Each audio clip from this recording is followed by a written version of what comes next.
எல்லாருக்கும் வணக்கம். இன்னைக்கு கொசுவுடைய வாழ்க்கை வரலாறை பற்றி தான் நம்ம பேச போகிறோம். கொசுவுடைய உணவுப் பொருள் அப்படின்னு பார்த்தீங்கன்னா, நம்ம வேஸ்ட் பண்ணுற காய்கறிகள், பழங்கள், அப்புறம் சாப்பாடு வேஸ்ட்டு இந்த மாதிரியான வேஸ்ட் பொருள்லாம் இருக்குல்ல, அதுலேருந்து எடுக்கக்கூடிய சாறு தான் அது உணவுப் பொருளாக எடுத்துக்கும். அப்புறம் இந்த மரத்தில் இருக்கிற அந்த பிசின் இந்த மாதிரி விஷயங்களை தான் அது உணவுப் பொருளாக எடுத்துக்கும். ஆனால் நம்ம ரத்தத்தை என்ன காரணத்துக்காக அது குடிக்குதுன்னா, அது வயிற்றுக்குள்ளே முட்டை உற்பத்தி ஆகும்போது ரொம்ப நைஸாக இருக்கும்.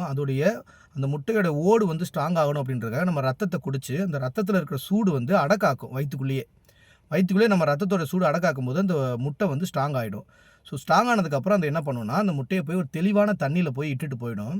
அந்த தண்ணிக்குள்ளே போகிற அந்த முட்டை என்ன பண்ணுன்னா, கொஞ்ச நாள் கழித்து பொரிஞ்சு சின்ன சின்ன புழுக்கள் மாதிரி அப்படியே அந்த தண்ணிக்குள்ளே சுற்றிட்டு இருக்கும். நிறையா வீட்டில் பார்த்துருப்பீங்க. ரொம்ப நாளாக யூஸ் பண்ணாத தண்ணியில் பார்த்தீங்கன்னா அந்த புழு அப்படியே இருக்கும். அந்த புழு தான் கொசு. அது என்ன பண்ணுன்னா, கொஞ்ச நாள் கழித்து அப்படியே தண்ணியோட மேற்பரப்பில் போய் அங்கங்கே நின்றுக்கும். நின்னோடனே அதுக்குள்ளே இருந்து கொசு வெளியேறி அப்படியே பறந்து வெளியே வர ஆரம்பிச்சிடும். இதுதான் கொசுவுடைய வாழ்க்கை. அந்த முட்டை பொரியறதுக்காக, அதாவது ஸ்ட்ராங் ஆகணும் அப்படின்றதுக்காக தான் நம்ம ரத்தத்தில் உள்ள சூடை பயன்படுத்துது. ஸோ அதோடைய உணவுப் பொருள் நம்ம ரத்தம் கிடையாது, பழச்சாறு இந்த மாதிரி விஷயங்களை தான் அது எடுத்துக்குது. ரத்தத்தை அது கொசு குடிக்கிறதுக்காக காரணம் இதுதான், அடக்காக்கும் முட்டையை. நன்றி.